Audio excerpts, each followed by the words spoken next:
민주당 얘기 좀 해보겠습니다. 민주당은 한병도 전략본부장이 어떤 얘기를 했냐면 지역구에서 130에서 140 정도의 승리가 판단된다. 이제 기자회견을 통해서 밝혔고요. 비례위성정당인 더불어민주연합 같은 경우에는 13석 플러스 알파가 될 거다라고 전망을 했습니다. 대체로 맞는 분석입니까, 김봉신 이사님? 예. 그런데 지역구는 더 얻을 수 있을 것 같고요. 더 여기서. 예. 근데 비례는 더 빠질 수도 있을 것 같고요. 13석 플러스 알파가 아니고 마이너스 알파가 될 수도 네. 있고. 지금 더불어민주연합 그러니까 민주연합이 예. 조국혁신당에 비해서 뭐 이게 심상치가 않습니다. 그래서 민주연합은 더 분발을 해야 될 것 같고요. 네. 그래서 지금 13석 아마 13석 대 12석 이런 정도 그러니까 민주계열 비례정당 합이 네. 조금 늘어난 건 맞는데 네, 민주연합이 거기서 아주 큰 포지션을 차지하기는 좀 어렵지 않느냐 네. 이렇게 좀 보이고요. 네. 지역구는 아까 우리 김준일 평론가님 잘 말씀 주셨는데 서울이 네. 그 서울에서 격전지 같은 데 있지 않습니까? 그 격전지를 대부분 보면 그 양당 모두 얼굴이 바뀐 그러니까 현역도 이제 물갈이 되고 뭐 이렇게 다시 온 이런 데가 격전지가 돼버리거나 했는데 네. 그런 데에서 보면은 아까 그 이슈들의 영향이 너무 크고 그래서 정말로 국민의힘이 정말 아주 간신히 이길 것 같은 곳들도 지금은 과연 이길까 이렇게 돼버렸습니다. 네. 그런 의미에서 본다면 앞으로 이 추세가 그대로 가면은요. 네. 국민의힘이 생각했던 것만큼 격전지에서 네. 얻어갈 수가 없고요. 더군다나 어디입니까? 낙동강 벨트 거기도 네. 문제가 있어요. 거기에 민주당은 다 현역이고 자기가 이제 갈던 밭을 계속 가는 거고 네. 새로 오신 분들이 뭐 중진 현역 재배치라고 해가지고 했던 거지 않습니까? 예. 뭐 격전지 가서 더 잘 싸우라라고 했는데 예. 보내놓고서는 지원이 없는 건지 어쩐지 거기 가서 되게 고전을 면치 못하는 경우가 있습니다. 예. 결국 그러면은 중진 현역 재배치가 뱅가드가 돼서 잘 싸우라가 아니고 그냥 뭐랄까 은퇴의 길을 이제 주는 것처럼 돼버려서 예. 지금 그쪽이 되게 흔들려요. 그러면은 낙동강 벨트가. 그렇죠. 예. 낙동강 쪽에서 부울경에서 최대가 어디냐면 양산을이지 않습니까? 예. 거기도 보면 두 후보님들이 이제 엎작뒤치락 하잖아요. 예. 양산을이 김태호, 김두관이고. 김두관. 예. 근데 이것도 지금 이렇게 그 대통령실 발 네. 거기서 이제 뭐 한동훈 위원장님은 계속 뭐 끄고 다닌다고 하지만 안 꺼질 것 같아요. 왜냐하면 경로하신 쪽에서 거기서 네. 발화 지점이 거긴데 예. 딴 데서 이렇게 잔불 꺼봤자 이게 되겠느냐는 거죠. 발화 지점이 대통령실이고 네. 거기서 심판론이 나오고 예. 거기서 다 나오지 않습니까? 그렇죠. 부정평가가. 예. 그런 상황이면 아마 제 생각엔 130, 140이라고 한병도 전략본부장이 이야기한 요게 네. 그냥 보수적으로 판단한 것이 민주당이. 돼버릴 수도 있고 이것보다 훨씬 더 많을 수 있다. 조금 더 얻는다고 해도 예. 이상하지 않은 상황이 돼버렸어요 지금. 예. 이거는 진짜 3월 기준인데 네. 문제는 3월 중순이 넘어가면은요 이게 고착화됩니다 본선으로. 그러니까요. 저 서정욱 변호사가 사실은 그 대통령실에 정통한 사람인데. 거기는 예. 진짜야 찐이야 찐. 찐윤이야. 찐윤이야 거기는. 정통한 분인데 이분이 뭐라고 얘기를 했냐면 라디오 방송에 출연해가지고 그 장해찬 후보가 어제 무소속 출마 기자회견 했잖아요. 이게 윤석열 대통령의 뜻이다라고 얘기를 했어요. 그러니까 대통령이 탈당해서 너 무소속으로 출마해라고 해서 출마를 했다고 한다면 그리고 살아 돌아서 국민의힘으로 입당을 해라. 물론 한동훈 위원장은 절대로 그런 일은 없다라고 얘기를 했어요. 무소속 출마한다고 해서 다시 당으로 받아주거나 이런 일은 없다. 한동훈 위원장이 비대위원장에 이어서 당대표까지 할지는 잘 모르겠지만 한동훈 위원장 분명히 이런 태도를 밝혔습니다. 근데 대통령이 뜻이라는 게 이제 서정욱 변호사의 주장이에요.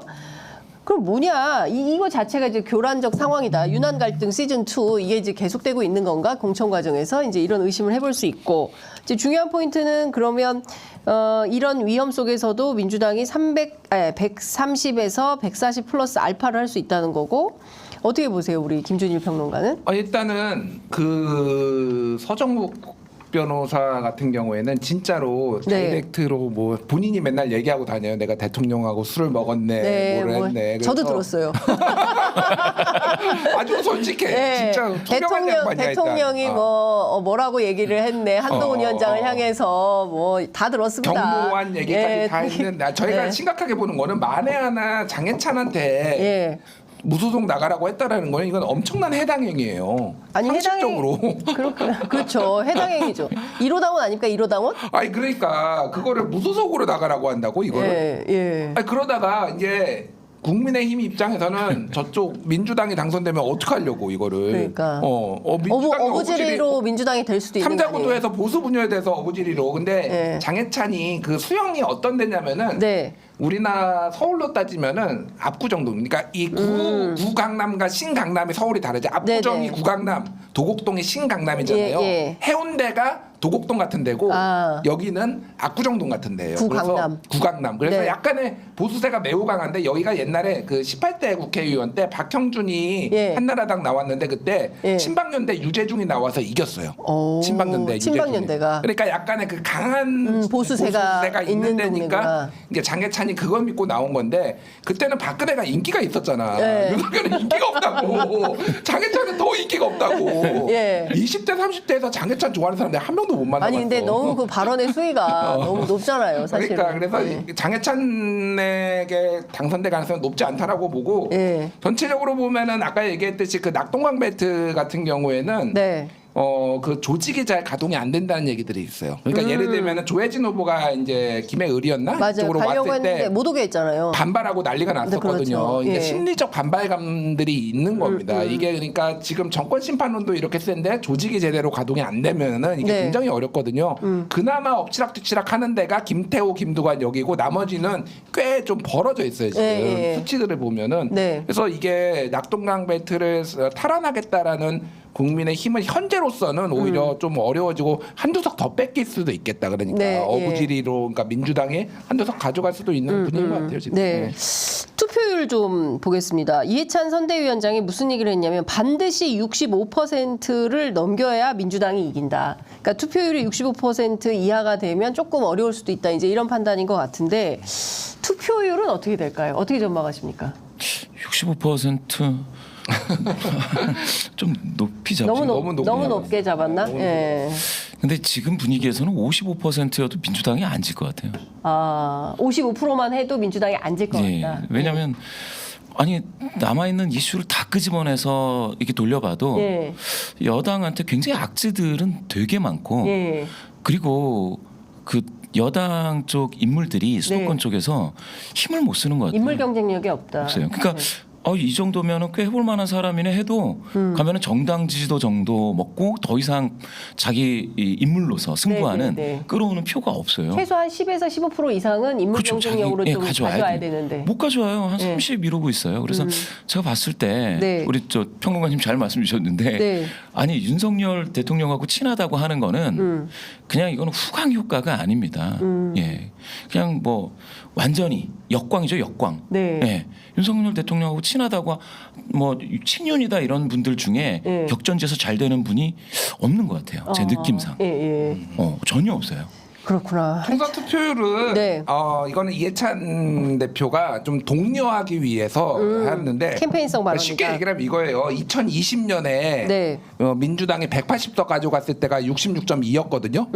65라는 거는 아, 66점이 170석에 170석 쉽게 170. 얘기하면 민주당 네. 170석이야. 그래서 이거를 65가 안 되면 민주당이 질 수 있다라는 약간 너무 네. 과장해서 말씀하신 거고. 예.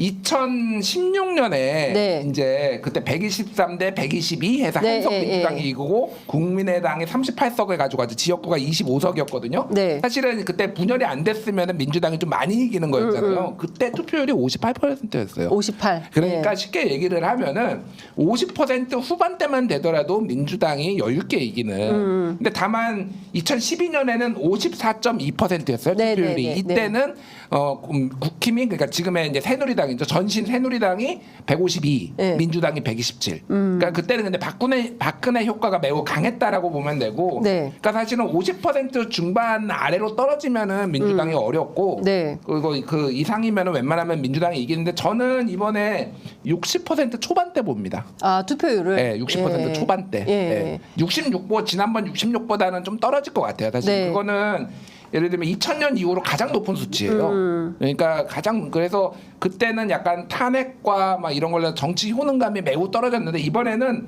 20대 투표율이 많이 떨어질 것 같아요. 왜냐하면 20대. 국회의원만 이제 전략적으로 윤석열을 찍었는데 지금 20대들 최상병 사건 이런 거 보면은 이거 내일 같거든요. 그렇죠.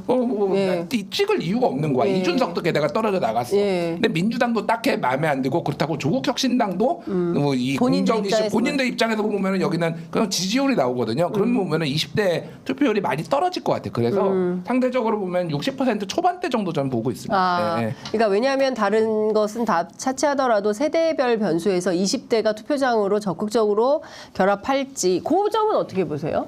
예. 20대 투표율? 20대 투표율이 예. 지금은 미결정자가 많은데 예. 미결정자들이 투표장에 나서지 않는 확률은 상당히 높죠. 그래서 그거는 아마 봐야 되는데 네. 20대에서는 민주당 지지도가 좀 높은 편입니다. 조국혁신당은 좀 낮고 네. 그렇게 따지면은 20대에서 투표를 더 한다면 민주당한테는 도움이 되겠죠.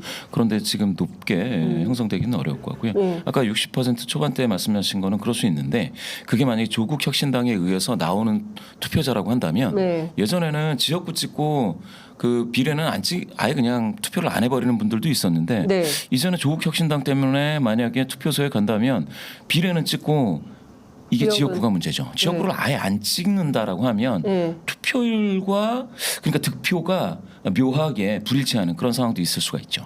아예 이런 사람들도 있을까요? 비례만 찍고 지역은 안 찍어버리는 경우. 그게 바로 그런 문제가 현상이 있을 수가 생길까요? 있죠. 저는 그거는 많지 않다고 봐요. 사실은 이제 지민비조 신장식 변호사가 얘기를 하면서 네. 이게 우리 비례를 찍으러 나와서 민주당한테도 도움이 된다라고 처음에 얘기했을 때는 네. 약간의 정치적 수사 레토릭 우리를 많이 찍어주세요. 근데 저는 그게 현실화될 가능성이 상당히 네, 높아졌다라는 예. 거예요. 민주당에 대해서 지금 불만족스러운 사람들이 여러 부류가 있는데 제가 이제 개인적인 얘기인데 네. 제가 주말에 이제 캠핑을 갔다 왔어요.